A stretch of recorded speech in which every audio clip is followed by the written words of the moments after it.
எல்லா நலமும் எல்லா வளமும் பெற்று இன்புற்று வாழ வாழ்த்துக்களுடன் வணக்கம். இந்த பதிவில் 17/11/2024 ஞாயிற்றுக்கிழமை முதல் 23/11/2024 சனிக்கிழமை வரையிலான வாரம் ராசி பலன். மகர ராசிக்கு அதிபதி 2ஆம் இடத்துல சனி வக்ர நிவர்த்தி கும்பத்தில் அடைகிறாரு. அதனால் மன ரீதியும் உடல் ரீதியிலும் தெளிவு பெற போகிறீங்க. வருமானம் இல்லாதவர்களுக்கு வருமான அமைப்பு ஏற்பட போகிறது. குடும்ப அமைப்பும் சிறப்பாக இருக்கக்கூடிய ஒரு அமைப்பு. அதே போல் உங்களுடைய 5ஆம் இடத்தின் அதிபதியான சுக்கிரன் இங்கே 12ஆம் இடத்துடன் பரிவர்த்தனை அமைப்பு பெறாரு. பூர்வீகம், குழந்தைகள் சம்மந்தப்பட்ட விஷயங்களில் அதிர்ஷ்ட வாய்ப்புகள், இது சம்மந்தப்பட்ட விஷயங்களில் நன்மை உண்டாக போகிறது. 12ஆம் அதிபதி வலுவு பெறுறாரு. வெளி தூரத்தில் எடுக்கக்கூடிய முயற்சிகள் அனைத்தும், அதே போல் உங்களுடைய மனதில் இருந்த ஆழ்மனதில் இருந்த ஒரு விஷயம் இப்போது நிறைவேறப் போகிறது.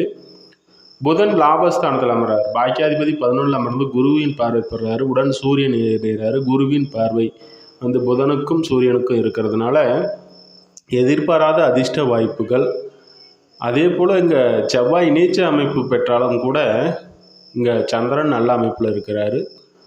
அதனால் கணவன் மனைவிக்கு இடையில் கூட்டு தொழில் அமைப்புகள் இது எல்லாமே சிறப்பாக இருக்கும். இல்லத்தரசிகளை பொறுத்த வரைக்கும் நன்மைகள் ஏற்படக்கூடிய ஒரு நல்ல அமைப்பு. மகரத்தை பொறுத்த வரைக்கும் 98% நீங்கள் கஷ்டத்தை வெளியில் வந்துட்டீங்க. இன்னும் 2% தான் இருக்குது. அடுத்ததாக உங்களுக்கு நன்மை எப்போது எனக்கு முழுமையாக கிடைக்கும் அப்படின்ற ஒரு அமைப்பில் தான் மகரத்தில் இருக்கீங்க. வரக்கூடிய குரு பெயர்ச்சியாக இருந்தாலும் சரி, அடுத்தடுத்து வரக்கூடிய சனி பெயர்ச்சியாக இருந்தாலும் சரி, உங்களுக்கு நன்மை தரக்கூடிய ஒரு வகையில் தான் இருக்கும். இந்த குரு பெயர்ச்சி உங்களுடைய குடும்பஸ்தானத்தை, வருமான ஸ்தானத்தை பார்வை செய்வார். அதனால் மகரத்தை பொறுத்த வரைக்கும் இனிமேல் வரக்கூடிய அனைத்து விஷயங்களும் நன்மை தரக்கூடிய வகையில் தான் இருக்குது.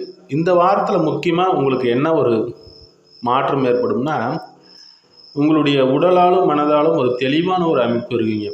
மனதளவிலும் உடல் அளவிலும் சோம்பேறித்தனம், மனதளவில் ஏதோ ஒரு இனம் புரியாத ஒரு கஷ்டம், இது போன்ற இருந்தவர்களுக்கெல்லாம் இப்போது நன்மைகள் நடைபெறக்கூடிய ஒரு அமைப்பு உண்டாக போயிடுது.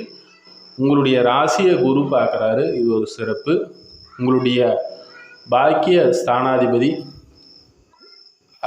புதன் குருவின் பார்வையில் இருக்கிறாரு. அதே பஞ்சமஸ்தானாதி 5ஆம் இடத்துல சுக்கிரன் வலுப்பெற்று அமர்றாரு. இந்த வாரம் உங்களுக்கு சிறப்பான நன்மைகள் தான். 3ஆம் இடத்துல இருக்கக்கூடிய இங்கே ராகு கூட உங்களுடைய இளைய சகோதரர்கள் இது போன்ற அமைப்புகளில் எடுக்கக்கூடிய முயற்சிகளில் வெற்றிகள் தரக்கூடிய ஒரு அமைப்பில் தான் இருக்க போகிறது. நன்றி, வாழ்த்துக்கள். அடுத்ததாக கும்பராசியில் வாரம் ராசி பலனில் சந்திப்போம் நண்பர்களே.